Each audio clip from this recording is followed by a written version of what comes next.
12वीच्या new सिलेबसवर आधारित 1.6 into दी wild हा पुस्तकातला चॅप्टर आपण या लेक्चरमध्ये पाहणार. यामध्ये आपण पाहणार पार्ट 1 लॉस्ट इन द जंगल, जे की किरण पुरुंदरे यांनी लिहिलेलं आहे. हा नागझिरा या पुस्तकातनं हा भाग आलेला आहे. तर चला सुरुवात करूया.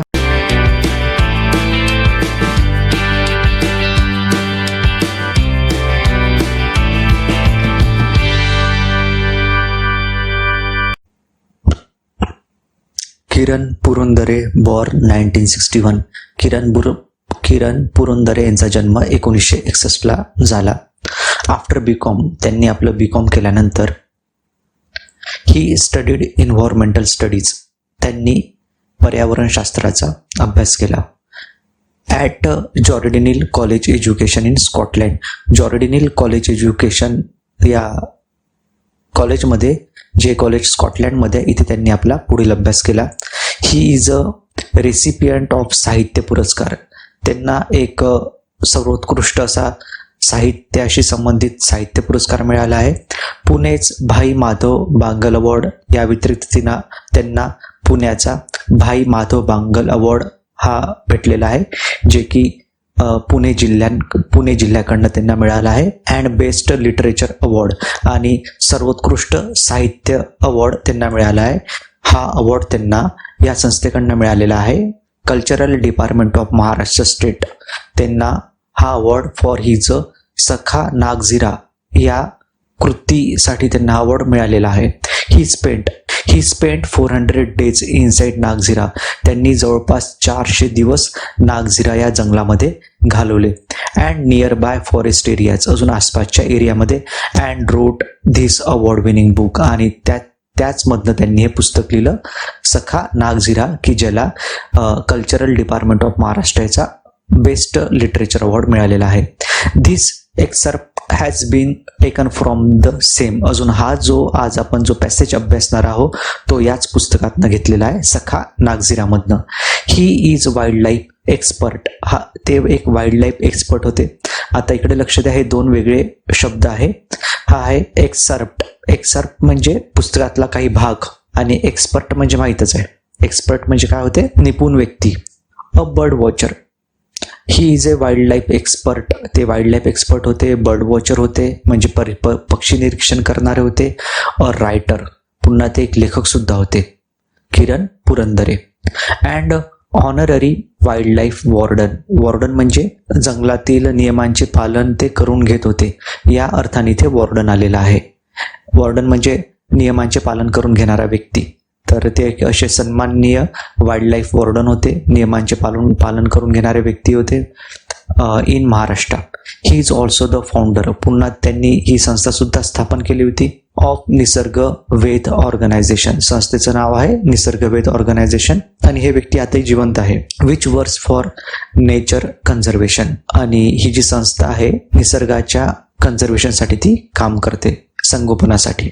And community work around Nagzira, Navegaon आणि नागझिराच्या आसपासच्या एरियामध्ये ही संस्था काम करते. संस्थेचं कोणती संस्था, निसर्ग वेध ऑर्गनायझेशन ही संस्था. A tiger reserve in Bhandara and Gondia district. ही संस्था कुठे कुठे काम करते, Nagzira, Navegaon, tiger reserve in Bhandara and Gondia district. He is also found किकाज बर्ड क्लब. त्यांनी किका बर्ड क्लब ही पुन्हा एक संस्था स्थापन केली आहे. इन ऑर्डर टू स्प्रेड करण्यासाठी, पसरवण्यासाठी. बर्ड फार्मिंग म्हणजे पक्ष्यांची शेती, पक्ष्यांचं उत्पादन, पक्ष्यांचं संगोपनाची जागरूकता निर्माण करण्यासाठी त्यांनी ही संस्था निर्माण केली आहे. Which is very popular among. अजून ही जी संस्था आहे खूप पॉप्युलर आहे, school going children of Maharashtra. महाराष्ट्रामध्ये शाळेत जाणाऱ्या मुलांमध्ये ही संस्था खूपच पॉप्युलर आहे. तर यांच्या उपलब्धी, यांना साहित्य पुरस्कार मिळाला आहे, भाई बांगल अवॉर्ड मिळाला आहे, आणि लिटरेचर अवॉर्ड सुद्धा मिळाला आहे. अजून हे जे चॅप्टर आहे सखा नागझिरा या पुस्तकातून घेतलेला आहे. त्यासाठी त्यांनी 400 दिवस एक नागझिरा नावाच्या जंगलामध्ये त्यांनी घालवले आहे. त्यांनी निसर्ग वेध ऑर्गनायझेशन, किका बर्ड क्लब यासारख्या संस्थेचे सुद्धा ते संस्थापक आहेत. हा पार्ट 1 त्यांचा सखा नागझिरा या पुस्तकातून घेतलेला आहे. As the name suggests the excerpt is an amazing experience of the writer. हा जो एक्सर्प्ट आहे, पॅसेज आहे, हा एक अमेझिंग असा अनुभव आहे लेखकाचा. Where Kiran Purandare the solitary traveller, जे की हा त्यांचा असा अनुभव आहे की ते एकदा एकटेच पक्षी निरीक्षणासाठी फिरायला गेले होते. Kiran Purandare is completely lost in the jungle, आणि जंगलामध्ये ते संपूर्णतः ते रस्ता चुकले होते. ऑफ अंबाझराच्या ठिकाणी ही घटना घडली होती. He narrate how he lost his way, आणि यामध्ये त्यांनी वर्णन केलेलं आहे how he lost his way, त्यांचा मार्ग कशा पद्धतीने ते चुकले. And the fall of the dusk, संध्याकाळच्या वेळेस. अँड द टेरिफाईंग टर्मोईल, आणि त्यांचा त्यानंतर भयंकर कसा टर्मोईल म्हणजे गोंधळ उडाला. ही अंडरवेंट देअर आफ्टर, त्यानंतर त्यांचा कसा गोंधळ उडाला याचं वर्णन यामध्ये आलेलं आहे. Shouting for help would literally mean crying in the wilderness, अशा ठिकाणी, अशा सुनसान अशा जंगलामध्ये खूप मोठ्याने चिल्लावणे सुद्धा एक निरर्थक असा प्रयत्न असतो, हे त्यांनी यामध्ये सांगितलं आहे. He also gives a detail description, त्यांनी एक असं तपशीलवार डिटेल असं वर्णन केलेलं आहे of how he found his way towards the Pitezari, त्यांना पिटझरीचा मार्ग कसा सापडला ते त्यांनी यामध्ये डिटेल असं वर्णन केलेलं आहे. चला तर आपण चॅप्टरला सुरुवात करू. Into the wild life, lost in a jungle. The 8.5 hours long day inside the hide was fruitful. तिथे मी जवळपास 8.5 तास तिथे मी थांबून होतो आणि लपून मी तिथे जंगलाचं निरीक्षण करत होतो. ते माझं फ्रुटफुल झालं. जणू काही as the jambha tree standing tall on the edge of Ambazara, edge म्हणजे किनारा, जणू काही अंबाझराच्या किनाऱ्यावर असलेल्या जांभा झाडाचं तिथे उभं राहणं जसं फ्रुटफुल होतं, त्याच पद्धतीने माझं इथे 8.5 तास घालवणं फ्रुटफुल ठरलं. Before wrapping up my day, माझं सगळी सामानाची आवराआवर करत day at this natural water hole. I took entries of the avifauna in my field notes. Avifauna म्हणजे पक्षी जगताची संपूर्ण माहितीची मी एंट्री माझ्या नोटबुकमध्ये मी केली. सिन्स आय वॉज अलोन, आणि मी एकटाच असल्यामुळे आय रश टू पिटझरी विलेज, आणि मी पिटझरी विलेजकडे चालायला निघालो. व्हेअर आय वॉज स्टेशन, जिथे की मी थांबलो होतो. आय कम्फ्लाज म्हणजे लपवणे. आय कम्प्लाज द हाईड टू, जिथे मी माझं सामान लपून ठेवलं होतं. म्हणजे लेखक तिथे पक्षी निरीक्षणासाठी, तिथल्या जंगलाच्या निरीक्षणासाठी आला असल्यामुळे त्यांनी आपलं आवश्यक सामान एका ठिकाणी आडोशाला ठेवलं होतं. ते सामान त्यांनी पुन्हा घेऊन तो आता आपल्या गावाकडे पिटझरीकडे निघाला. त्यासाठी लेखक इथे वर्णन करत आहे. आय कॉन्फ्लुएज, मी झाकलेलं आणि लपवलेलं सामान तिथनं काढलं. टूक माय इसेन्शियल, माझं आवश्यक सामान घेतलं. कम आउट ऑफ हाईड, आणि तिथनं मी निघालो. And stretch out to my heart's content, आणि मी अगदी हात उभे करत, आडवे तिडवे करत मी आळस घेतला माझं हृदय संतुष्ट होतपर्यंत. आय लिफ्टेड माय कॅमेरा, मी माझी कॅमेऱ्याची बॅग उचलली. And took the familiar trail of Pitezari, आणि जो माझा परिचयाचा रस्ता होता पिटझरीचा तो मी पकडला. Negotiating the web leaves of teakwood म्हणजे सागवानाचं झाड. अँड मोहर ट्रीज आणि सागवानाच्या झाडाचं निरीक्षण करत मी तिथनं शांतपणे जात होतो.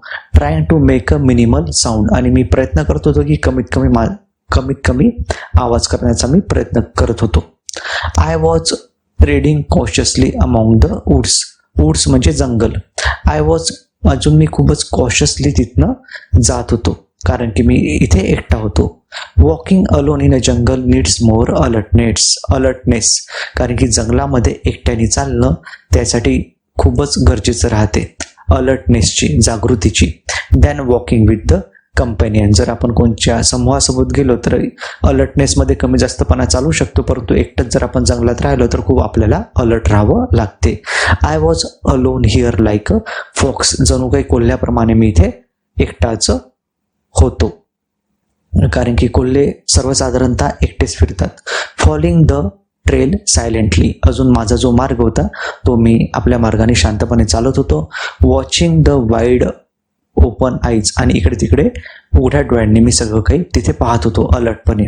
माय ears were grasping a variety of sounds just when a familiar sound. आणि माझे कान जणू काही ग्राफ्स करत होते विविध प्रकारचे आवाज. आणि सडनली मी एकदम स्टर्न होऊन गेलो जेव्हा मला एक आवाज ऐकू आला. खॅक खॅक खॅकोस खॅक, म्हणजे हा बंदरांचा आवाज होता. It was a langur alarm call. हा लंगूर म्हणजे बंदर. हा बंदरांचा जणू काही अलार्म कॉल होता, चेतावणी देणारा कॉल होता. द लीडर ऑफ द गँग ऑफ लंगूर वॉज सिटिंग. त्या लंगूर गँगचा जो लीडर होता तो बसून होता ऑन द टॉल ट्री, त्या उंच झाडावर. Making alarm calls. आणि तो सगळ्यांना चेतावणी देत होता. Out of fear for a life. जणू काही आता जीवन संकटात आहे याची तो सगळ्यांना अलार्म देत होता. Rest of the langur brigade continued raising the alarm calls. आणि त्याचंच चिल्लावण्याचा आवाज ऐकून बाकी सगळे जे लंगूर ब्रिगेड म्हणजे त्याचे सगळे सहकारी, बाकीचे सगळे बंदर, ते सुद्धा चिल्लावत होते. The network of alarm calls was expanding. अजून त्यांचा आवाज वाढला, खूप दूरवरपर्यंत त्यांचा आवाज पसरला. Its range as the petrified langur speeded. Petrified म्हणजे खूप ते भयभीत झाले होते langur speeded to the trees near and far. दूरच्या जवळच्या झाडांवर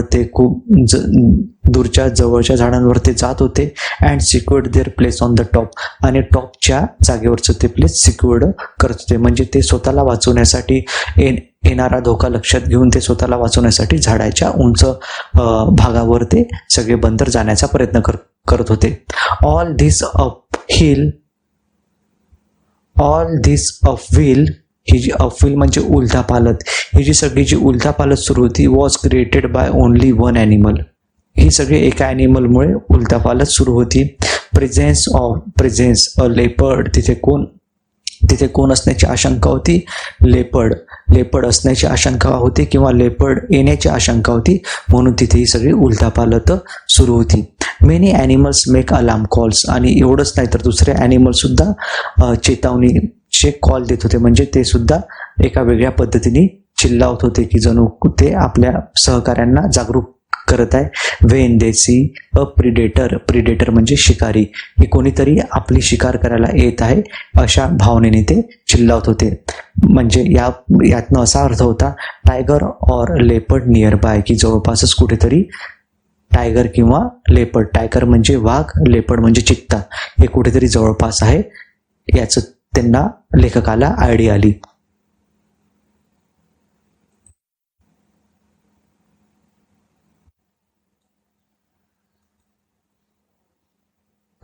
the langur is the most reliable. लंगूर हा बंदर हा खूपच विश्वसनीय आहे. When it comes to finding the clues. जेव्हा आपल्याला एखादा क्ल्यू फाइंड आउट करायचा राहिला, जेव्हा कोणी उपस्थित आहे, प्रेझेन्स आहे, of the apex predator in the jungle. Apex म्हणजे मुख्य, सर्वोच्च शिकारी जेव्हा जंगलामध्ये आजूबाजूला आहे याची खात्री आपण लंगूरच्या वागण्यावरनं करू शकतो. The mighty elusive leopard of Ambazara was out of its lair म्हणजे गुफा. लंगूर या पद्धतीने वागले, चिल्लावले की त्यानुसार अंबाझराच्या गुहेमधनं लेपर्ड चित्ता बाहेर आला असेल असं लेखक म्हणतो. He was on the prowl म्हणजे शिकारीसाठी भटकंती. आता तो शिकारीसाठी भटकंती करत होता असं लेखकाचं म्हणणं आहे. The stilly moving figure in spotted gold black cloak was spied म्हणजे ओळखणे बाय दीज लंगूरनी ओळखलं होतं.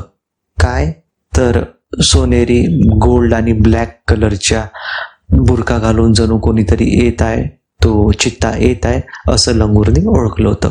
Even the small ones from the legion, legion म्हणजे सैन्य, तर या लंगूर बंदरांच्या सैन्यामधले जे लहान असे लंगूर होते, वेअर गिव्हिंग अलार्म्स कॉल, तर ते सुद्धा अलार्म कॉल्स देत होते, म्हणजे ते सुद्धा एकामेकाला चेतावणी देत होते. ते कोणचा आवाज करत होते? Check check. लेखक किरण पुरंदरे यांना बंदर म्हणजेच लंगूर आणि इतर प्राण्यांच्या आवाजामुळे पूर्ण खात्री होती की जवळपासच कुठेतरी चित्ता आहे. आता पुढे काय होते हे समजण्यासाठी पार्ट 1B पहा, ज्याची की लिंक खाली डिस्क्रिप्शनमध्ये दिली आहे.